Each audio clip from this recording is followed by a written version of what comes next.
Muy buenas noches y bienvenidos a un nuevo episodio de Grial del Tiempo. Hoy de nuevo juntos aquí, Javi, ¿qué tal? Muy bueno, Fran. Pues nada, tenemos por aquí a Fran otra vez por Navidades. Y bueno, vamos a hacer este grial de hoy, que lo teníamos acumulado desde principios de diciembre, que lo queríamos hacer. Lo que pasa que, bueno, hicimos este especial de Navidad también por medio, ¿no? Y bueno, queríamos aprovechar este momento para recuperar este tema que nos comentará Fran. Sí, sí, sí, sin duda. Es un tema que no se relaciona exactamente con este casi último día del año, día 30, pero sí que se dio durante el mes de diciembre y como hemos tenido diferentes temas que se han ido acumulando, pues no queríamos dejar pasar este mes, ¿no? Sin un tema tan interesante y quizá tan desconocido como es el tema del milagro de Empel. Eso es. Cuéntanos, Javi. Esta vez hay que decir, quizá habéis visto programas anteriores como el de Pearl Harbor, en donde yo introducía un poco de contexto, Javi nos contaba el episodio en sí. Esta vez hemos decidido hacerlo al revés. Así que va a ser Javi el que nos introduzca, nos explique un poco de dónde sale ese milagro de Empel, en qué, bueno, en qué contexto histórico se enmarca. Yo me encargaré de narrar en sí el episodio y bueno, como siempre, alguna que otra curiosidad que tendremos. Así que, Javi, yo creo que Sí, te dejo el grial. empezamos. Bueno, un poco la excusa fue esa, ¿no? Que se produjo el milagro de Empel, se produce del 2 al 8 de diciembre de 1585, entonces por eso decíamos, ¿no? Que lo teníamos ahí acumulado desde inicios de mes. Y bueno, se produce en el contexto de la Guerra de los 80 años. eh, entonces, esta guerra ocurrió desde 1568 hasta 1648, o sea que son 80 años clavados. No pasa como con otras como la Guerra de los 100 años, que realmente fueron 114 o 115, creo recordar. En este caso sí que es tal cual. Y es la guerra que pasa entre podemos decir, quizás el Imperio Español, ¿no? Y los Países Bajos, lo que serían hoy los Países Bajos, que en aquel momento eran las 17 provincias de los Países Bajos y un poco por la independencia, ¿no? De estos mismos, la rebelión que se produjo en ellos. Y entonces, bueno, vamos a entrar un poco en ese contexto y ya se lo dejo en el momento en el que se produjo el milagro, se lo dejo aquí a Fran. Y entonces, vamos con ello, ¿no, Fran? Sí, sí, sí, adelante. Creo que lo has explicado bien. Es un tema que es tremendamente complejo.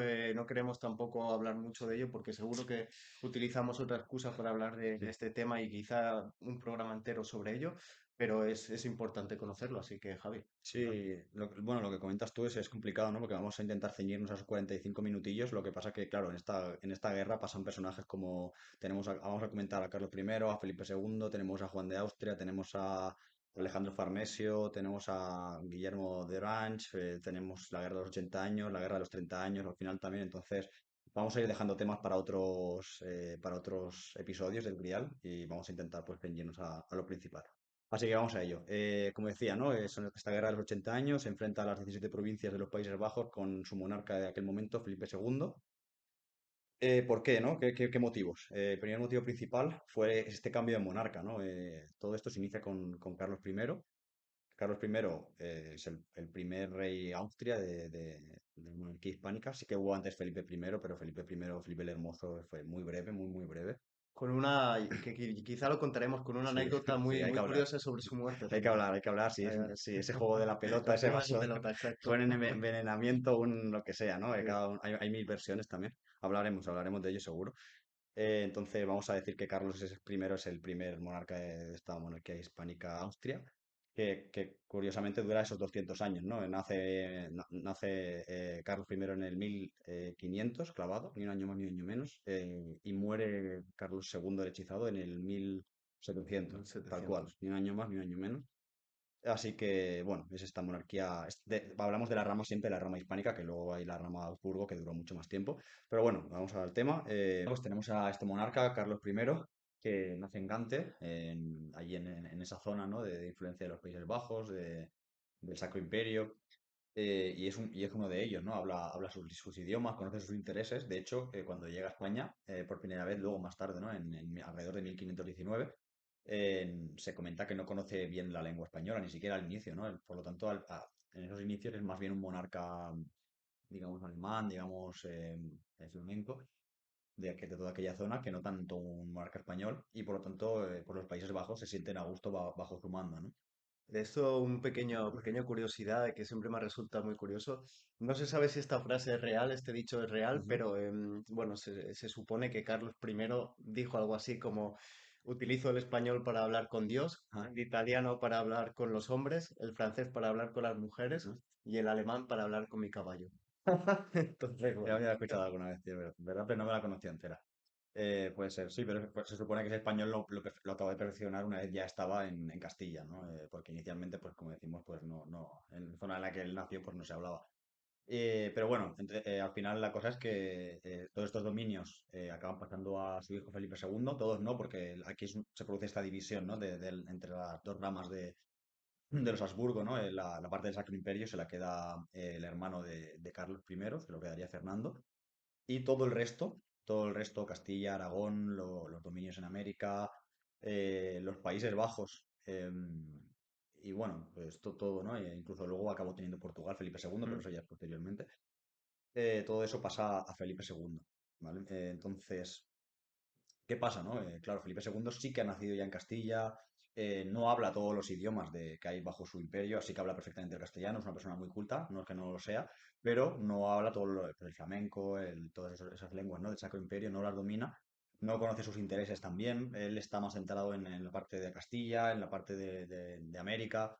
Entonces, bueno, aquí ya empieza un poco esa discordia, ¿no? De los Países Bajos, pues no se sienten como se sentían quizás con Carlos I. Y bueno, ¿qué más? Tenemos el tema de la religión, que siempre es importante.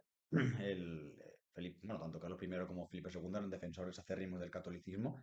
Y en cambio, en estas 17 provincias, ¿no? de los Países Bajos, hay una predominancia del calvinismo, que es otra cosa que también podemos tratar otro día, ¿no? El protestantismo, el calvinismo. Sí, la reforma La reforma protestante. protestante, exacto, la hablaremos seguro. Y bueno, todo esto al final también, pues a España sí que le interesaba mantener, cuando digo España, ya me entendéis, hablo de Castilla y Aragón, la monarquía hispánica Monarquía en español, general, sí. sí, vamos a decirlo así. Le interesaba mantener, ¿no? Estos Países Bajos porque en una zona de gran importancia estratégica, por lo cerca que estaban de Inglaterra, también controlaban Francia por el norte, daban acceso a la parte de Alemania también, entonces es una zona estratégica.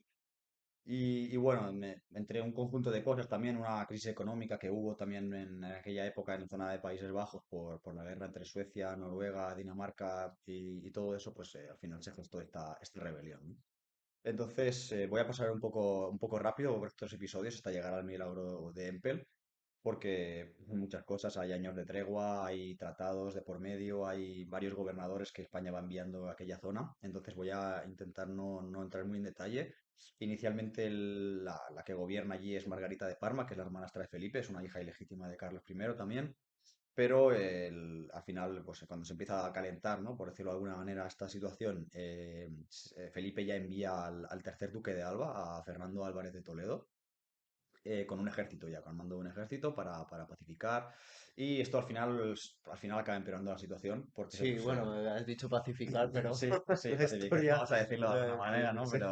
Pero sí, se producen ya ejecuciones, detenciones, se detiene a algunos de los cabecillas ya de la nobleza, digamos, y aquí escapa uno de los personajes de esta guerra, escapa a Alemania, Guillermo de Orange-Nassau, que será, digamos, el cabecilla de la parte de Países Bajos, y consigue escapar a Alemania y allí ya pues se comienza un poco a financiar esta revolución, ¿no? Tiene un ejército mercenario levantado con su propio dinero, digamos, y financia también a los mendigos del mar, que me ha parecido curiosa, he traído aquí la palabra, Watergeuzen en neerlandés, que, bueno, eran una especie de corsarios bueno, que pagaban los Países Bajos para atacar al comercio hispánico y para atacar todos los ejércitos, los puertos a lo largo de esta guerra. Tan Entonces, común, ¿no? Tan común los Países Bajos pagando a sí, corsarios y exacto. Ya patente de coso para atacar veremos que es algo que se a ha... los navíos españoles, Exacto, tanto en exacto. Europa como en Sí, América. la verdad que por parte de Inglaterra y también por parte de Países Bajos es algo que se irá repitiendo, que veremos que se va repitiendo a lo largo de la historia. Y, y bueno, entonces aquí ya digamos que la fecha oficial en la que podemos decir que empieza es con la batalla, perdonad mi pronunciación, de Heiligerlee del 23 de mayo de 1568, que se salda con la victoria de Luis de Nassau, que es el hermano de Guillermo, Y bueno, luego también a su vez se produjo ya una derrota también o sea, luego el duque de Alba ganó también otra batalla, pero bueno, digamos que está en la fecha oficial, ¿no? El 1568. Y bueno, a partir de aquí pues se van sucediendo varios gobernadores porque se pone también otro gobernador en lugar del duque de Alba, a Luis de Requesens, para intentar una vía un poco más de negociación, una vía un poco más pacífica. Como no funciona, bueno, también que muere, no funciona, y aparte este hombre muere en 1576 y llega ya aquí uno de los nombres propios, ¿no? de esta época, de esta época de la historia, que es Don Juan de Austria, que también muy conocido por su participación en la batalla de Lepanto, Sí, que figura clave, ¿no? figura Del clave. ejército Sí, hispánico. sí, Hispano. exacto. Que también algún día espero que hablemos de él. Aquí, bueno, pues se llega como gobernador. Y bueno, eh, llega en principio también con este afán de un poco de negociar, pero realmente pues también sabemos que es un militar de importancia, entonces también hay esa intención un poco de mantener esa guerra. Y entonces, ¿qué más? Sí, de hecho, durante estas negociaciones se llegan a llegar a un pequeño acuerdo y se envían fuera a los tercios viejos, se envían fuera de la parte de Países Bajos, pero bueno, la situación se revierte muy rápidamente y tienen que volver comandados por Alejandro Farnesio, que también, pues como decía, tenemos a Juan de Austria, tenemos a Alejandro Farnesio, nombres importantes no solo de esta guerra de los 80 años, sino en general de esta época. Parece ser que uno de los mejores militares de la época y bueno, pues ayuda un poco a recuperar la situación. Y en este momento, en 1578, muere Juan de Austria, parece ser que de tifus, y se queda ya al mando solo Alejandro Farnesio. Y bueno, aquí empieza una serie de éxitos muy, muy importante por parte de este personaje, de Alejandro Farnesio, el duque de Parma, que se culmina con la conquista de Amberes, ¿vale? Una de las ciudades que, bueno, es el momento, parece ser uno de los momentos pico, ¿no? El mejor momento quizás de la monarquía hispánica en esta guerra de los 80 años. Y aparte, esto es en 1585, si no me equivoco, coincide también con la muerte de Guillermo de Orange y, bueno, varias circunstancias que parece que ponen muy a favor la guerra a los españoles. Y bueno, en este punto, ¿no? Después de la conquista de Amberes, es cuando te voy a dejar un poco la palabra a ti, Fran. Parece ser que después de esta conquista, Alejandro Farnesio licencia a una parte de los tercios, que, bueno, como si dijese, ya se marchan de sus casas, y luego a otra parte los manda hacia el norte a apoyar a los católicos. A ver, no sé yo. Y bueno, en este camino, ¿no? que emprenden estos tercios, te dejo un poco la palabra. Sí, sí, porque hay un elemento clave, ¿no? Que también se engloba en estos momentos, que es allá por el año 1579, que es cuando tenemos esa unión de Arras y la unión de Utrecht, ¿no? Ujú, Este momento es donde vemos que esos Países Bajos o esa ente, ¿no? de Flandes se divide en dos, digamos, en el bando norte, los insurgentes, digamos, ese movimiento contrario a la monarquía hispánica, fundando así las Provincias Unidas de los Países Bajos, con 7 provincias, algunas de las más importantes como Groningen, Utrecht, Zelanda y Holanda, por supuesto. Y luego tenemos bueno, esta unión de Arras con las provincias del sur, ¿no? De los ujú. Países Bajos, quizá más hoy en día lo que sería esa parte belga, Sí, más afín al rey, a Felipe II, al catolicismo, y es un momento clave, ¿no? Y es precisamente por eso, ¿no? Por, bueno, haber conseguido, digamos, tener cierta paz gracias a esta unión de Arras y haber pacificado la zona sur, pero en esta zona norte vemos cómo se está despertando, ¿no? Este movimiento bueno, de rechazo a la sí. monarquía hispánica, de querer fundar lo que sería o lo que es hoy en día el germen de los Países Bajos. Y es precisamente por esto, con la intención de socorrer a todos estos católicos, digamos, atrapados o, bueno, que habitaban estas zonas más norteñas de los Países Bajos, que se envía a diferentes tercios a apaciguar la zona, a calmar bueno, pues las diferentes revueltas que podían haber, a ayudar también a los católicos, ¿no? Porque mucho se habla siempre de, bueno, no, no vamos a entrar ahora en el tema de la Inquisición, pero siempre se tiene ese estigma, ¿no? Respecto al, Sí. en fin, pues esa, digamos, esa fuerza, ¿no? De los órganos católicos, hispánicos, digamos, en contra de otras religiones, pero es cierto que en esta zona europea y, bueno, los movimientos protestantes también tuvieron su propia Inquisición y también tuvieron esa fuerza de sometimiento a la religión católica, ¿no? Sí, el tema del tema de la Inquisición es parte de la leyenda negra al final de España, porque duró mucho, ¿no? Quizás es la última en abolirse, pero realmente eso, en Alemania, zonas protestantes tuvieron sus propias inquisiciones y mucho más crueles en algunos casos que la propia Inquisición española. Pero bueno, no Sí, vamos a ir tampoco ahora, ¿no? sí, Por sí. ese tema. No, esto quizá lo podemos hablar si nos habéis seguido para quizá la noche de Valpurgis. Mm. Hoy lo juntamos también con el tema de brujas y la Sí, caza de sí, brujas que sí, realmente hubo en estos países sí. protestantes. Pero bueno, el caso, entonces, tenemos a estos tercios que se van hacia los Países Bajos, hacia el norte, y van a socorrer pues a los diferentes pueblos, ¿no? Lugares de católicos, habitados por católicos. En este lugar, en más o menos, para que os hagáis una idea, hoy en día lo que es el centro de los Países Bajos, tenemos bueno, una isla por aquel entonces que era la isla de Bommel, Mm. y en esa isla de Bommel, bueno, con diferentes municipios y tal, es una isla que estaba rodeada sobre todo por el río Mosa, así en español. Entonces, bueno, el tercio viejo de Zamora, encabezado por el capitán general Francisco Arias de Bobadilla, se dirigió hacia esa zona, hacia ese pueblo, digamos, para apaciguar un poco los ánimos y ofrecer su ayuda. ¿Y cuál fue el problema? Bueno, el problema fue quizá no tener en cuenta la geografía del Sí. lugar, ¿no? O menospreciar o, bueno, las condiciones adversas Sí, del lugar. bueno, es que es una geografía muy específica, ¿no? Seguramente quizás los tercios que venían pues quizás de unas zonas de Italia o de donde sea, no estaban habituados a este tema de la humedad, de esos canales, ¿no? Esos ríos que hay tan por aquella zona de Países Bajos.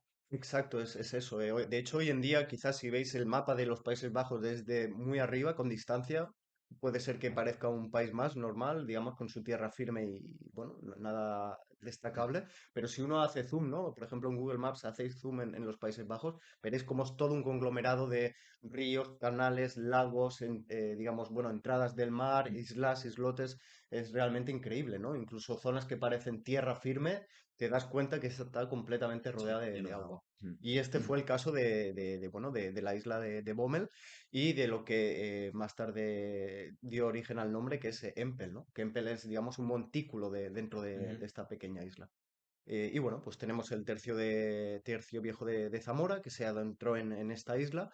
¿Y cuál fue la sorpresa? Que, bueno, los rebeldes holandeses, ¿no? Los rebeldes de las Provincias Unidas, al mando de Felipe de Hohenzollern, perdón, bueno, pues tuvieron la idea de reventar los diques, de, digamos, cortar los ríos por diferentes tramos, de tal forma que haciendo esto inundaron la Inundaron isla. la zona.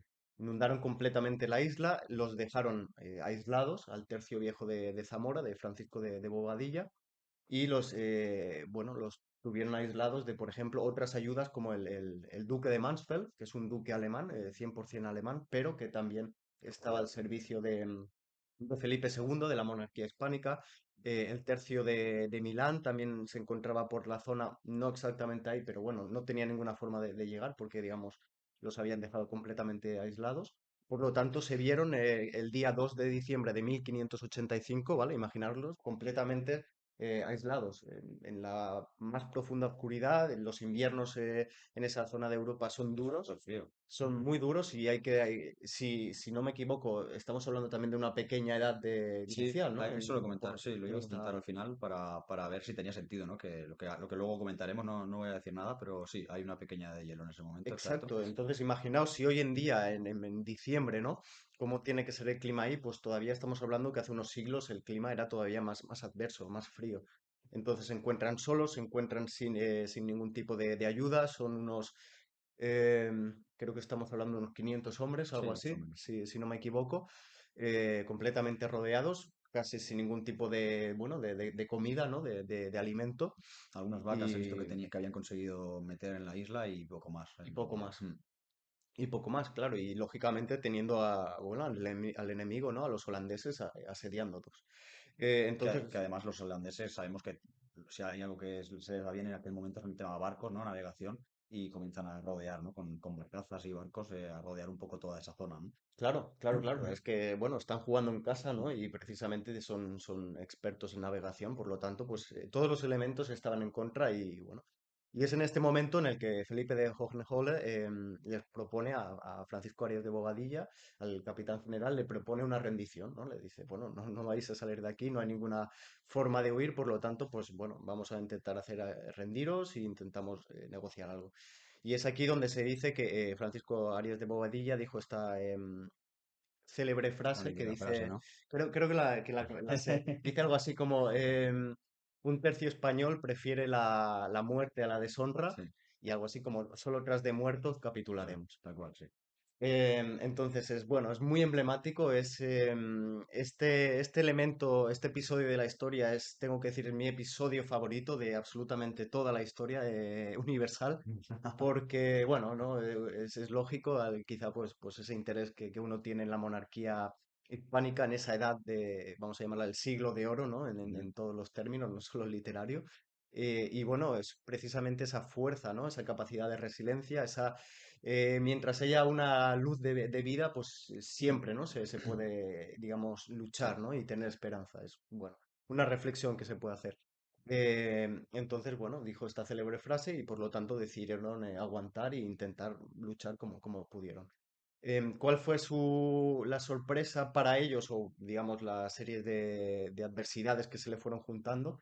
Que los holandeses fueron tomando, digamos, islas o islotes contiguos en donde, bueno, pues ya no podían refugiarse, no los podían utilizar como de nada, ¿no? La ayuda a este duque de Mansfeld, recordemos, aliado de los españoles, tampoco pudo llegar porque estaban completamente aislados. Los holandeses tenían, digamos, todos esa unión de ríos bloqueada por barcos, por lo tanto, pues desde la tierra firme no se podía dar soporte a este tercio Ujú, viejo. Y bueno, pues poco más, ¿no? Quedaba por hacer. Es cierto que tras alguna escaramuza, un poco de fuego a distancia y tal, y algunas incursiones, consiguieron recuperar algunos de estos ujú. islotes. Los holandeses parece que tampoco, digamos, pusieron mucha lucha en estos islotes porque sabían Claro, que no iban a salir. Por es lo que no tenían, tanto, ellos solo tenían que, o sea, al final la estrategia para ellos era clara, ¿no? Simplemente era aguantar ahí, cerrarles el paso y las condiciones climáticas harían el resto, no necesitaban realmente esforzarse demasiado, ¿no? no, exacto, exacto. Simplemente, pues en este caso, ¿no? El tiempo es el mayor aliado, simplemente esperar y punto. Y bueno, ¿cuál fue la sorpresa? Que pasan los días, 3, 4, 5, 6 de diciembre, van surgiendo diferentes estrategias a lo mejor para poder atacarlos, ninguna surge efecto, y el día 7 de diciembre uno de los soldados empieza a cavar, bueno, una trinchera ahí en Ujú, el monte y de repente se encuentra con un retablo, ¿vale? Imaginaros en mitad de la oscuridad, el frío, helando vuestros huesos, húmedos, sin víveres prácticamente, sabiendo que, bueno, nos vais a rendir, pero no hay ninguna salida posible, y de repente se encuentra con un retablo de la Virgen, a ver, sí. bueno, de la Inmaculada Concepción se encuentra en este retablo. Eso, por supuesto, estamos hablando también del siglo XVI, ¿no? Un momento que quizá hoy en día pues, podría seguir dando energía, ¿no? Y aliento, pues imaginaos en el Ah, siglo en XVI. aquella época, imagínate. Es todavía mucho más. Y entonces, bueno, eso sirve como elemento motivador, como esa, digamos, esa pequeña esperanza, ¿no? De lo que hablamos para ya intentarla, pues a la desesperada, un ataque, pues, bueno, intentar a ver si se conjugaran los astros o, bueno, habían recibido esta señal divina. Y es precisamente esa noche, de la noche del 7 al 8 de diciembre, donde las temperaturas bajan drásticamente. Ya hacía mucho frío, por lo tanto, pues la temperatura del agua estaba casi rozando los 0 grados. Y es exactamente en ese momento cuando se congela. Se congela el río Mosa, se congelan todos los canales alrededor, se congela todo, haciendo así posible, ¿no? el paso Sí, físico, el poder caminar por las aguas. exacto.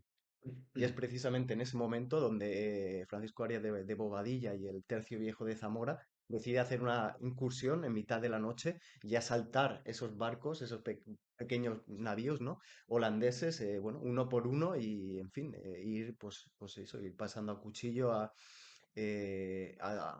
una gran parte, ¿no? de Sí, estos holandeses. Que claro, lógicamente ya no es quizá tanto el número de bajas que fue que fue, por supuesto, interesante, pero fue digamos, esa sorpresa de decir cómo es posible, Sí, ¿no? Que estuviesen aislados en medio de una isla y de repente nos los sí. encontramos, te encuentras al diablo, ¿no? De cara en tu Sí, propio banco. bueno, es que pasan a ser, o sea, digamos que el punto fuerte, ¿no? De estos tercios, que es jugar en tierra, no en el mar, pasan a, digamos que se les pone el campo a favor, ¿no? De golpe, de la noche a la mañana, como quien dice, están ahí rodeados en el elemento enemigo, ¿no? De los holandeses y de golpe pueden practicar lo que mejor se les da, que es trasladarse por tierra a esos barcos y presentarse ahí en la noche bueno, pues matarlos, ¿no? Y poder escapar. Ya no es lo que dices tú, ya no es tanto el número de enemigos que se consiguen matar, sino es el poder simplemente ya escapar de esa situación, ¿no? Hacer un Sí. poco de daño y poder hacer esa salida, ¿no? Salvar esas tropas.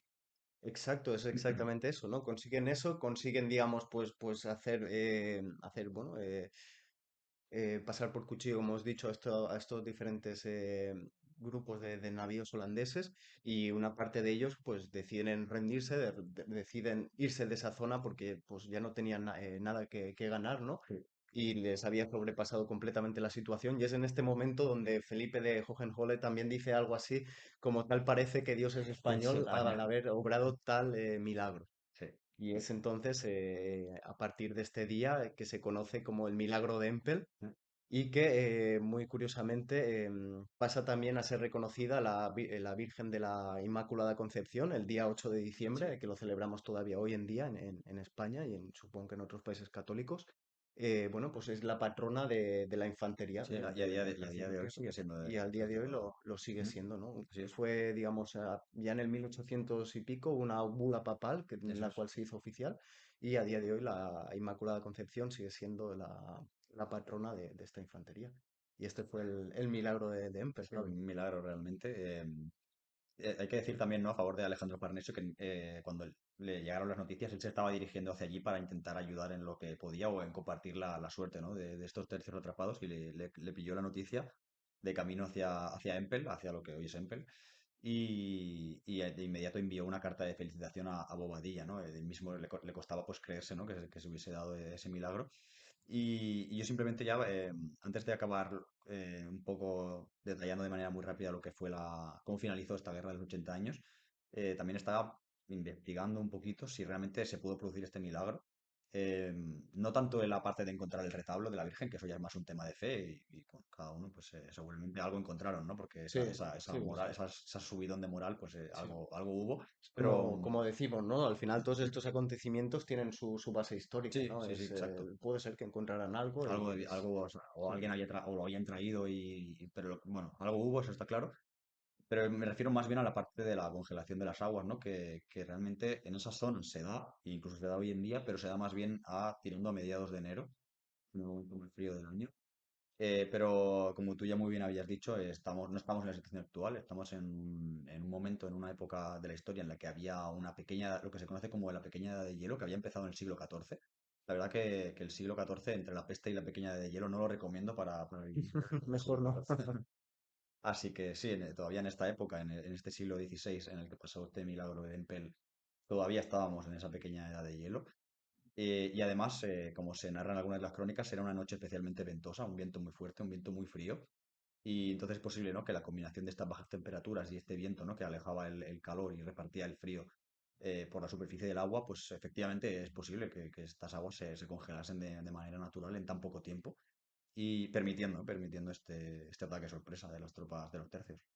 Sí, Sí, sí. bueno, es muy, muy interesante, y como tú has dicho, creo que nos queda pues hablar, ¿no? De un poco qué pasó después, muy brevemente, porque Sí. es un tema inmenso, pero bueno, poner un poco el lazo, y luego voy a hacerte también una pregunta, algo de curiosidad. Vale, sí, bueno, aún queda mucho. Realmente este episodio se produjo en el 1585, aún quedan muchos años de guerra, que como he dicho, pues finalizó bastante más tarde. Entonces, resumiendo de manera muy rápida, para que ya que lo hemos introducido, ¿no? También saber cómo terminó. eh, el tema es que en el 1590 ya se marcha el duque de Parma, de Países Bajos, y aparte murió poco después, en el 1592. Y bueno, a partir de este momento ya prácticamente todo es cuesta abajo para la monarquía hispánica. Solo así que se ha destacado, hay otro momento importante, que es la rendición de Breda, que se produce a manos de Spinola, de Ambrosio Spinola, como comandante de los tercios en aquel momento, que pues da luz a este famoso cuadro, ¿no? de Velázquez, de las lanzas, que tú conoces muy bien. Sí, sí, sí, sí, es un cuadro, es mi cuadro favorito, es un cuadro que tengo en mi propia habitación y que recomiendo a los que vayáis al Museo del Prado, sentaros ahí, es un cuadro inmenso, sentaros delante de él y bueno, pues es historia viva, ¿no? Es algo Sí, no, interesante. es muy recomendable. Si no lo vais en el museo, al menos buscadlo, las lanzas de Velázquez, porque la verdad que es impresionante. Con todos esos piqueros, ¿no? Esas Sí. picas y todo el cuadro es gigantesco, como dices, sí, vale la pena echarle un ojo. Y bueno, pues como decía, ¿no? Este fue quizás uno de los últimos momentos destacados por parte de la monarquía hispánica. Y, y bueno, ya al final, en enero de 1648, la guerra termina con el Tratado de Münster. Y bueno, esto está incluido dentro de la Paz de Westfalia, porque aquí, como he dicho un poquito al principio, se junta el final de la Guerra de los 80 años con el final de la guerra, perdón, con el final de la Guerra de los 30 años, que también la comentaremos algún día porque también estamos Sí. interesados en toda la historia de Alemania y esta parte, bueno, de Alemania y también de la guerra de religión, protestantismo, catolicismo, y esta parte también es muy, muy interesante, así que también lo comentaremos. Y bueno, como digo, ¿no? Finalizan a la vez dentro de este Tratado Global de la Paz de Westfalia, pero concretamente es el Tratado de Münster para la parte de la guerra de los 80 años. Y bueno, pues básicamente lo importante es que la República de las Provincias Unidas pues ya se reconoce como un Estado independiente, dando germen a lo que... Esto realmente es una cosa que la estamos viendo, que afecta directamente a la configuración geográfica que tenemos hoy en día Sí. en Europa. O sea, al final ahí ya queda como una república independiente que es prácticamente lo que tenemos hoy en día. Y bueno, y conservaron además pues muchos de los territorios que habían conquistado durante los últimos compases de la guerra. Y esto, pues, entrando muy, muy por encima un poco en qué afectación tuvo esto, ¿no? Para España, pues es una pérdida muy grande ya no solo por la pérdida de ese terreno, ¿no? Que era tan influyente, sino también a nivel de reputación, ¿no? Porque estamos hablando de este imperio global que tenía territorios en el Sacro Imperio, tenía territorios bueno, en el momento, hubo un momento en el que incluso toda la península ibérica, Sí, ¿no? Se sí, sí. unificó. A partir del 1580. Exacto, Sí, exacto, cuando cuando Felipe segundo heredó la parte de Portugal, o su Portugal, y no solo Portugal, sino Portugal también tenía, los territorios en exacto, los América y territorios en de ultramar, África que y bueno, de prácticamente, ultramar, claro. eso quiere decir que En Asia. prácticamente toda Sudamérica, incluida Brasil, Sí. era parte de esta monarquía hispánica.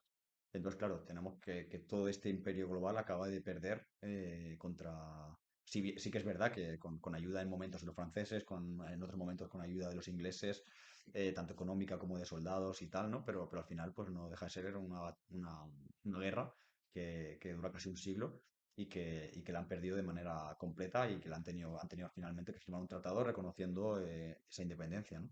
Así que eso es un golpe duro, ¿no? Este es un tema muy interesante y da pie seguro a otro episodio, que es lo que yo le llamo España siendo la espada de Roma. Ujú. Mm, Porque precisamente, ¿no? Toda esa influencia también lógicamente, de la religión y del papado, ¿no? Que ya le venía muy bien que España se desgastase en esa guerra de religión. sí, Ellos no, que sea otro, ¿no? Que sea España, que sea España el que ponga la espada, la vida, la sangre y, bueno, el dinero, sí, ¿no? Las diferentes bancarrotas que hubo también durante estos periodos de sí. los Austria también se dieron por estos temas, ¿no? Estas guerras que, bueno, uno no sabe hasta qué punto era realmente, tenía sentido seguir luchándolas o no, o bueno, pero bueno, esto es historia ficción, como decimos. Y bueno, Javi, pues yo creo que ha sido un capítulo muy interesante y antes de irnos, quiero dejarte aquí un pequeño juego, una pequeña curiosidad. Tienes que adivinar la respuesta, no te voy a dar diferentes, ¿vale? Vale. Pero te va a sorprender de luego.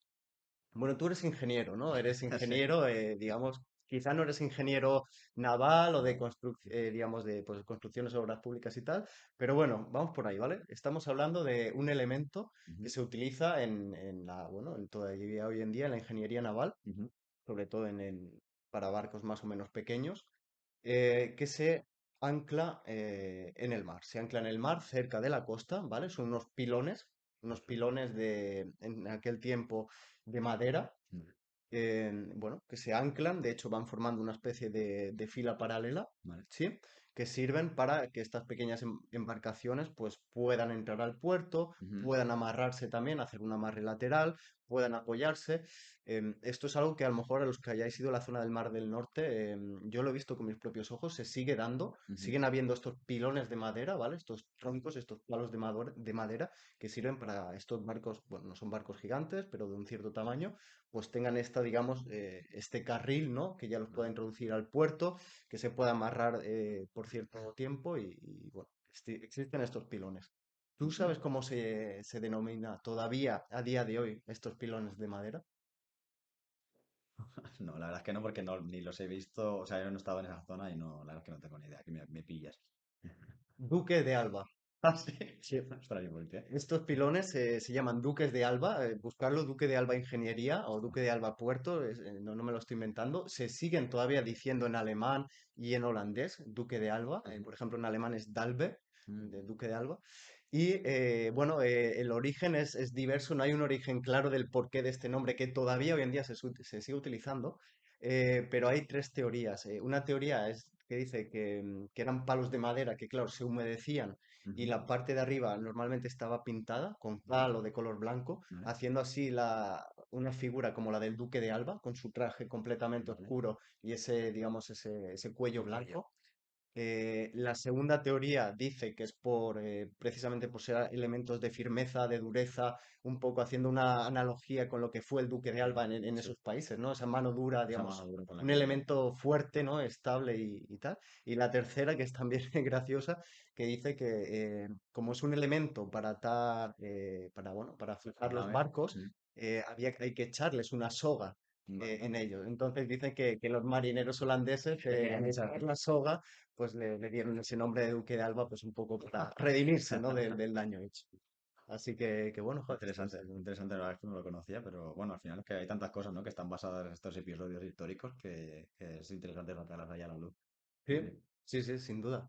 Pues bueno, esto es todo por hoy. Este episodio también en formato físico. Los que escucháis por el podcast, estamos aquí los dos de forma, pues sí, de presencial. Presencial, sí, sí, sí. Y nada, muchas gracias, Javi, por esta charla tan interesante. Sí, nos emplazamos ya al año que viene, ¿no? Al siguiente capítulo del año que viene, que no, ya veremos, ¿no? ¿Qué tema nos traemos la próxima vez? Ya veremos, es sorpresa, no lo sabemos todavía. Y nada, Pero bueno, un feliz año, Javi, feliz feliz año. año a todos vosotros y hasta la próxima. Muy bien. Adiós.